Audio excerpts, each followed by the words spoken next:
This video was made for entertainment purposes only. It reflects my personal experience with training and nothing more. Please proceed at your own risk. I believe that the best exercise for the pecs, shoulders, and triceps is the dip, the parallel bar dip.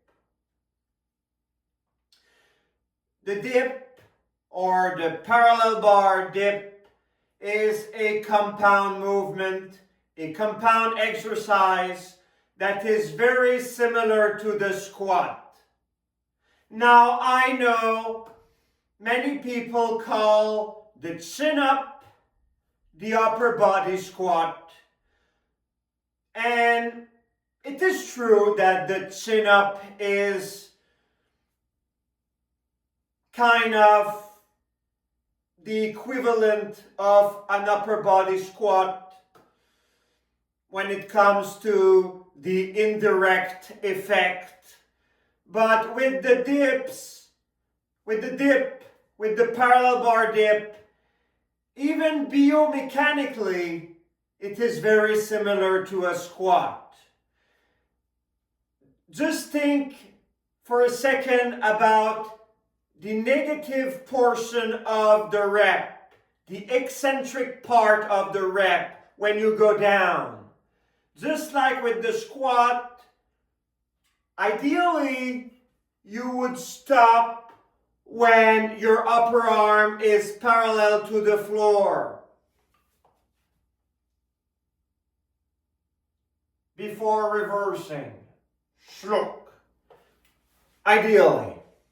Now you can go, and I personally go lower than parallel, but there is no benefit to go below parallel when doing the dip. The only thing that you are really doing is increasing your risk of injury. Now, with the dip, I believe there is always an injury risk, especially in the shoulder when it comes to the rotator cuff muscles. I know several people who cannot perform a dip without feeling tremendous amount of pain in their sternum or in their shoulders. And sadly, I believe that a significant portion of the population just cannot safely perform the dip. They are just not biomechanically suited for it. Those people should perform an alternative exercise that is working the pecs, shoulders, and triceps similarly, and that would be an incline press. Now, with the dip, as you may recall, I bought this chin dip station on Amazon during COVID for $200. And I absolutely love that piece of equipment, but I must admit that the handles, even though they are parallel, they are a little bit too far apart. Meaning, when I perform a dip here on that machine, my grip is too wide. Ideally, you see, ideally the grip should be shoulder width. The ideal grip when doing a dip is shoulder width. Going larger than shoulder width, yes, of course, allows to go lower, but just that's not even a positive thing, in a sense. But when you use a grip that is wider than shoulder width, the only thing that you are doing again is increasing the risk of injury to the rotator cuff muscle. So ideal would be shoulder width, and you stop when your upper arm is parallel to the floor. So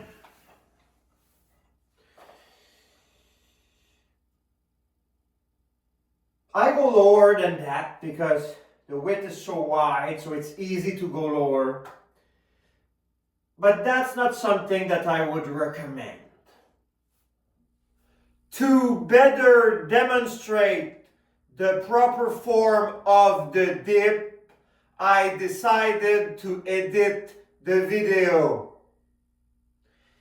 Because it is hard, it is much harder to properly gauge the depth with a wider grip.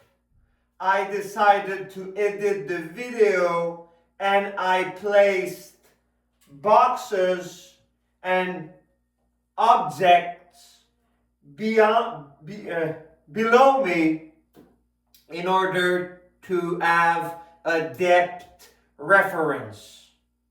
The goal is to go down until your upper arm is parallel to the floor and then go right back up.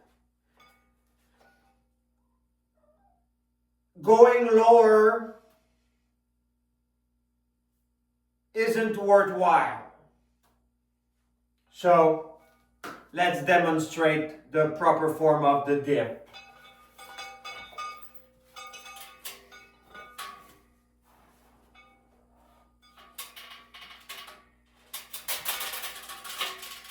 Up. Slowly and under control until your upper arm is parallel to the floor. Go right back up for 1. That's it. For 2.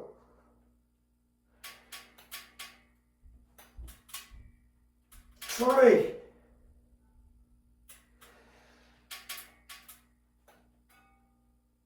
4. Always under control. 5. Now this is a textbook form. Textbook, perfect form.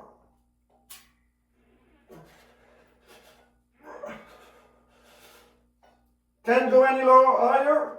That's it. Go.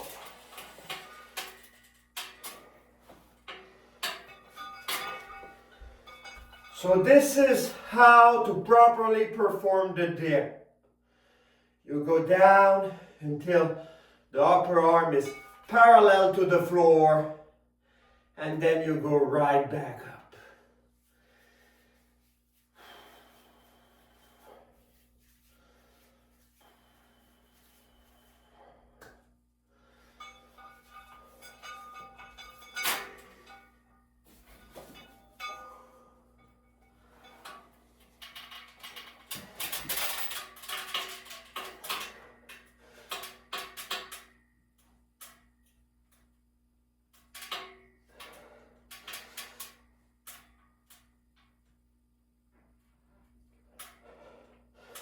That's it.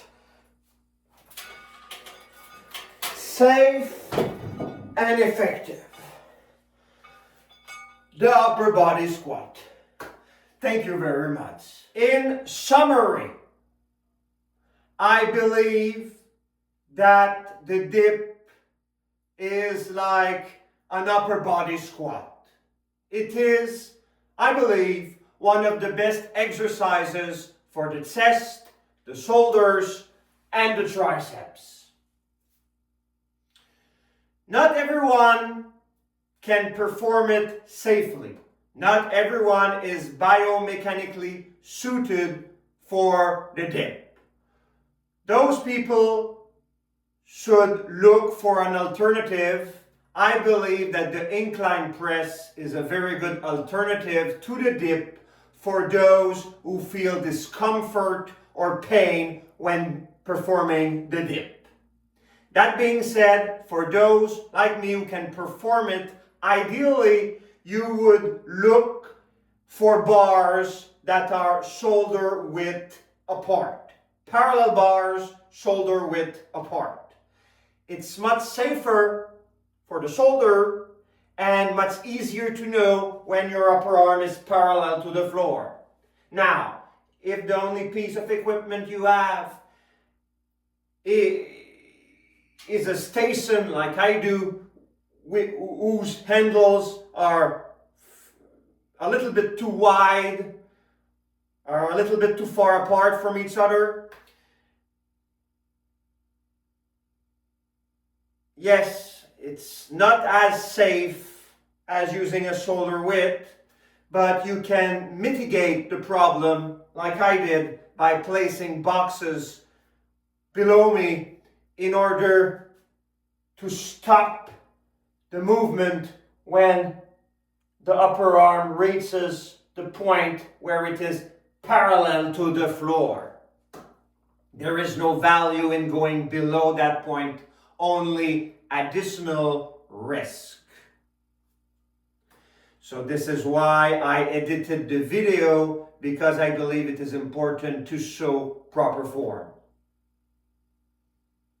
I hope you enjoy it, and looking forward to see you all again soon in another video. Thank you very much.